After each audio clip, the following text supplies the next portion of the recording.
It's mailbag time here on Chat Sports' NFL Daily, answering all of your questions live as they happen on a Wednesday. Again, 2 ways to end the show, hashtag NFL, or you can super chat, but you got to be subscribed either way. First up from Andrew. When are you guys adding a Rams and Chargers channel? We'll see on that one. If Stafford rejuvenated OBJ, then can he do the same with Landry and Julio Jones? Here's your issues. Maybe Landry coming from the Baker Mayfield. I don't think he's what he was in his prime.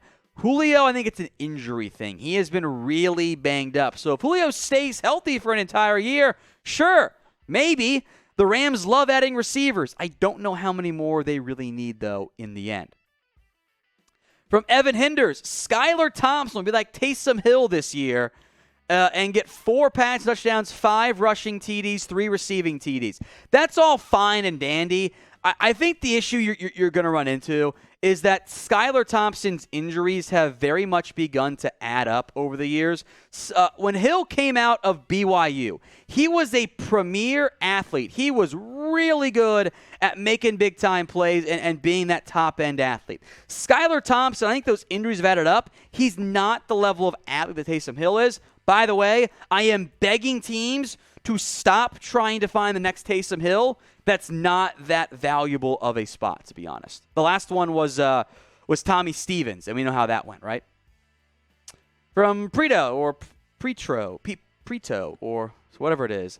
Do you believe the Hill pick by the Bengals makes Jesse Bates available? Right now, no. I think it maybe makes Von Bell available, but I think it's more likely the Bengals utilize more 3 looks. I think they wanted to maximize that safety grouping last year, but who was the guy that just retired? Ricardo Allen wasn't very good. I think they want to use 3 safeties when they go to big dime and big nickel packages. Down the road, having taken 2 safeties, I'm not sure Jesse Bates is back, but for a contender, I don't think they trade him away right now. From Case Keenum, who will sign Jadeveon Clowney? I'm going to guess the Browns are the one that bring him back, given all the links to as a reunion there, and edge is still an area of need for the Cleveland Browns. If it's not Cleveland, some other teams you could always keep an eye out for, right? How about the Miami Dolphins? They have tried to get Clowney for a long time. Maybe this is the year. I somehow doubt it. From that standpoint, the Baltimore Ravens, they tried to get Zadarius Smith. They missed. They did draft David Ojabo in round 2, but he's not going to play this year, I don't think. So there's your short-term answer. The Rams got to replace Von Miller. If Clowney wants to go ring chasing, LA is a pretty great spot for it. The Atlanta Falcons, I would be a bit surprised, but from a need perspective, I mean, Clowney's better than Lorenzo Carter. Having Carter as edge 3 with Ebiketie as edge 2 and Clowney as edge 1 is a lot better than what they had last year. And I'll just mention the Philadelphia Eagles. They love to get aggressive if they can. More of a dark horse contender from that standpoint. But Philadelphia could be fun for Clowney, given how much they like to add sometimes veteran options. Those are my guesses. I want to hear from you now. Where do you think Clowney will play in 2022? This question is the pinned comment on today's video. So if the ad break comes here on YouTube, take advantage of it. Head down there and let me know. From James Heiner, what do you think will be the most intriguing quarterback battles once camp starts? Great question, I should say. Steelers jumps out with Mitchell Trubisky against Kenny Pickett. Beyond that, things are mostly settled. The Falcons, Desmond Ridder, Marcus Mariota, another good one.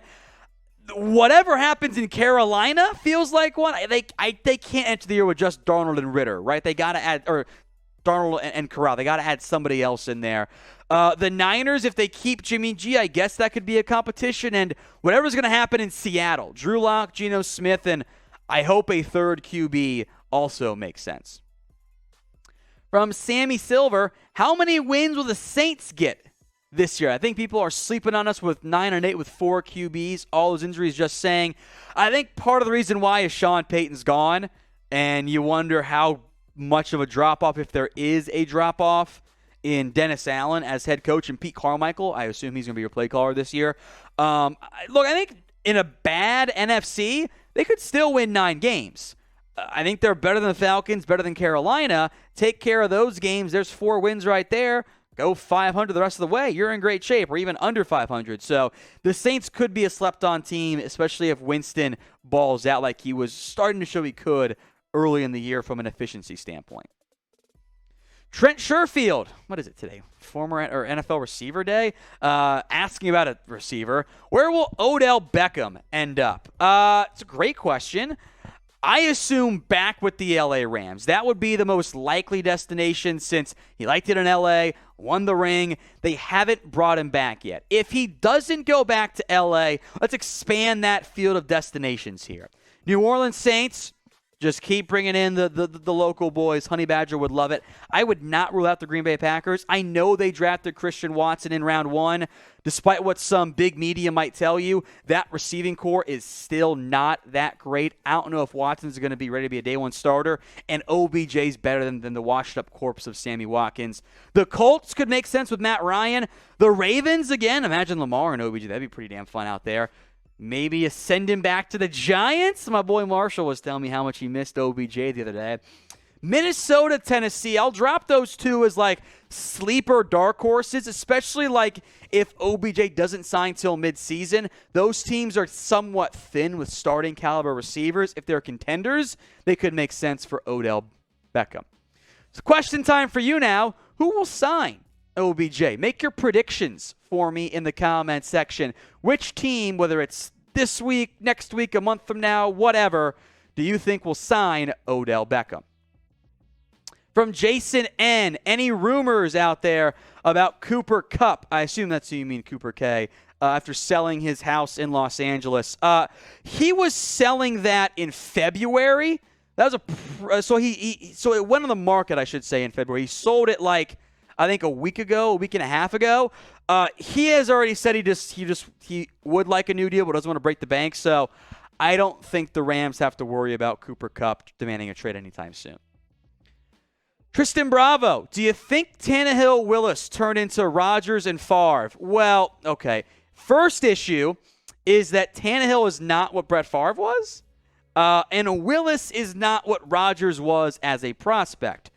If you want to go with the extreme comparison, you're hoping for something like, I don't know, Tannehill is Romo, Willis is Prescott, or like maybe something like Tannehill was Alex Smith and Malik Willis is Colin Kaepernick, which would be a great outcome for Tennessee. You upgrade, they got some mobile QBs there. Willis becomes a guy who gets you to the Super Bowl. That's like, I think, your ideal outcome. Rodgers, Favre, Tannehill's not on that level as a player that Favre was, and Willis isn't what Rodgers was as a prospect. So that feels like a bit of a stretch. If Willis can develop into a top 15 starting QB, I think you're really hyped about that outcome. If you haven't already, subscribe here on YouTube. We answer your questions during our live mailbags. The only way you can get on the show, though, is to subscribe. So hit that big red button and join us for more daily videos right here at Chat Sports. From Mark Jones, could you see Gronk signing with Titans? He was working out with Derrick Henry recently. You put the caps in there. I didn't. I don't think so. I think for Gronk, it is Tampa or nothing. I don't think Gronk really wants to be working at doing the full-fledged conditioning and workout stuff. He'll work out on his own. I remember the story last year of how he would film 3 different workouts in one day and then send them in on different days to make it seem like he was actually working out. Which, by the way, I'm not sure his coaching staff liked that much. But no, I don't foresee Gronk going anywhere other than Tampa unless he doesn't play to start the year, there's an injury somewhere, and he goes to ring chase. That might be your scenario. From Alaskan Grown, who has the best receiving core in the NFL, in your opinion? A couple different teams really jump out. I think you have to mention the Cincinnati Bengals as one of them with Jamar Chase, T. Higgins, and Tyler Boyd. Unquestionably has to be near the top of your list. Duos-wise, I like your upside in Philadelphia, A.J. Brown, Devonta Smith. I like what you've got going on in Minnesota, of course, Justin Jefferson, Adam Thielen. Bucks are also super high from a depth perspective, too. Rams got some ballers with Van Jefferson, Allen Robinson, Cooper Kupp, not in that order. DK and Tyler Lockett. My number one, though, would be the Bengals with Jamar Chase, Higgins, and Boyd. Overall depth, give me the Bucs. They go like 7 deep with good football players. And the Bills also, once again, have a pretty good receiving core. Today's NFL Mailbag is powered by Locals, and you can support my boy Mitchell Renz and other top creators on Locals, people I think you'll like quite a bit, at locals.com. The link's in the comment section and in the description. And you should probably get set up now because the people are talking. Me, your boy, might be on there in the near future. Go check out Locals. Most of it's free. Locals.com. Support Mitchell Renz and the Raiders Report by Chat Sports over there right now. From Oliver Sandy, where will Akiem Hicks sign? Good question. The Dolphins had been linked pretty recently as part of a visit/meeting, workout, whichever it ended up being. I don't think they're the only potential destination. Hicks is best as a 3-4 defensive lineman, so these teams will run 3-4 fronts, so some teams I think you should keep in mind. The Minnesota Vikings, I think, are a great second fit beyond your favorites in Miami. If you want to try him at nose guard, Tennessee could work. The Rams, if he wants to be a ring chaser and your 4th defensive lineman. And dark horse here, the Pittsburgh Steelers could also make some sense as a fit for Akiem Hicks if they want some added depth that's not named Tyson Alualu on that defensive line. I want you to name a sleeper free agent left on the market. The big names, for the most part, are off the board. Of course, Clowney, OBJ, still out there. A sleeper name who could be a gem for you as we enter May. Drop a name or names if you want to be an overachiever for me in the comments right now. From Join the Dax side, I was okay with Williams and Greg Living because they were always getting penalties at key times. Then they drafted Tyler Smith and D. Williams. Are their penalties fixable? Everyone's penalties are fixable. And I think it's also worth mentioning that, like, Connor Williams' penalties only popped up this year. And I would bet you in Miami, there aren't going to be as many penalties called on Connor Williams. D's issues are like sometimes focused. I think he'll be okay on that standpoint. I'm not too worried about him. Same with the way I wasn't a huge concern about Gregory. Just don't jump off sides, man. Tyler Smith the penalties are fixable if he adjusts his technique. That is doable, but it's not a guarantee. That is going to have to be worked on for probably more than just this offseason. Henry One Nutch, seeing what Hollywood Brown and A.J. Brown's trade value was, how in the world did Amari only go for a 5th? I think the Hollywood Brown one is your better comparison versus A.J. Brown because we knew A.J. Brown was on the trade block. Nobody knew Hollywood Brown was available, that he had demanded a trade.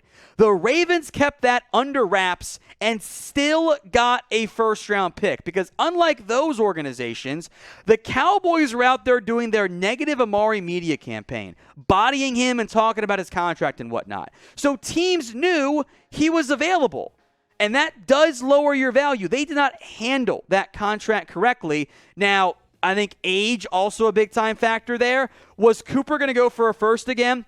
No, probably not. If you had leaked it like they would keep Amari as opposed to cutting him, maybe you would have gotten a little bit more than just a 5th and a 6th-round pick swap. The Cowboys, in the end, did not handle that very correctly in the end.